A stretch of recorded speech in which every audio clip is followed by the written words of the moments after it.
ಆತುರ ಇನ್ನು ಮುಂತಾದ ಭಾವನೆಗಳನ್ನು ತ್ಯಜಿಸಿ ತೀರ್ಪನ್ನು ನೀಡಬೇಕಾಗಿದೆ. ಆ ರೀತಿ ನೀವು ಮಾಡದೇ ಇದ್ದರೆ ಮುಂದೆ ನಡೆಯುವ ಎಲ್ಲ ಅನರ್ಥಗಳಿಗೆ ನೀವೇ ಕಾರಣರಾಗುವಿರಿ.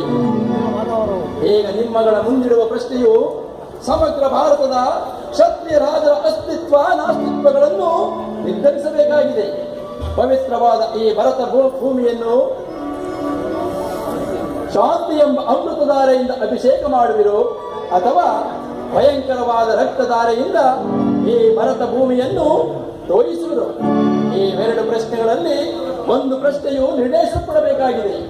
ಕಪಟ ಜೂತದಲ್ಲಿ ಪರಾಜಿತರಾದ ಮೇಲೆ ಸತ್ಯವಂತರಾದ ಪಾಂಡವರು ತಮ್ಮಗಳ ಪ್ರತಿಜ್ಞೆಯಂತೆ ವನವಾಸ ಅಜ್ಞಾತವಾಸವನ್ನು ಮುಗಿಸಿಕೊಂಡು ಹಿಂದಿರುಗಿದ್ದಾರೆ.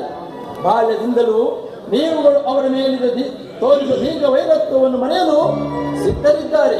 ವಿಷಭೋಜನ, ದಾಕ್ಷಾಗೃಹದಾನ, ಕಪಟ ದ್ಯೂತ ಅವೆಲ್ಲಕ್ಕಿಂತಲೂ ಮಿಗಿಲಾಗಿ ತುಂಬಿದ ರಾಜಸಭೆಯಲ್ಲಿ ದ್ರೌಪದಿಯ ವಸ್ತ್ರಾಪಹರಣ ಇಂತಹ ಮಹಾಪಾಪಗಳನ್ನು ಮನ್ನಿಸಿ ತಮಗೆ ನ್ಯಾಯವಾಗಿ ಬರಬೇಕಾದ ಅರ್ಧ ರಾಜ್ಯಕ್ಕಾಗಿ ಯಾಚಿಸುತ್ತಿರುವಾಗ ಇಂತಹ ಸುಸಮಯವನ್ನು ವ್ಯಕ್ತಪಡಿಸದೆ ಶಾಂತಿ ಸಂಧಿಗಾಗಿ ಪ್ರಯತ್ನಿಸಿ.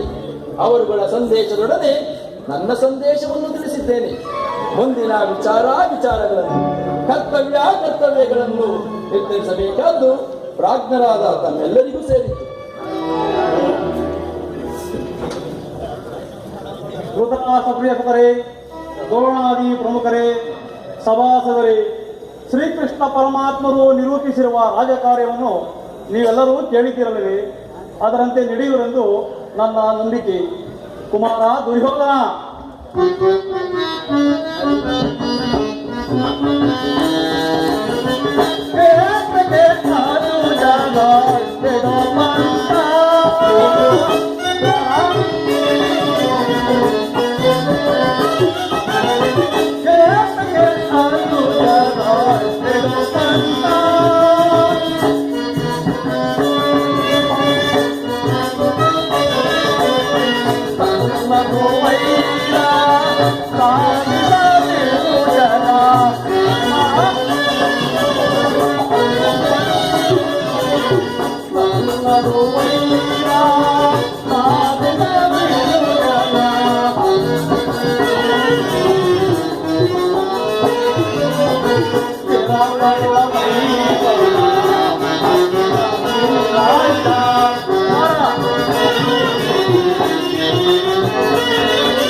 ಪಾಂಡವರಿಗೆ ಸೇರಬೇಕಾದ ಅರ್ಧ ರಾಜ್ಯವನ್ನು ಕೊಟ್ಟು ಆದರಿಸು ಕುಮಾರ, ಆದರಿಸು.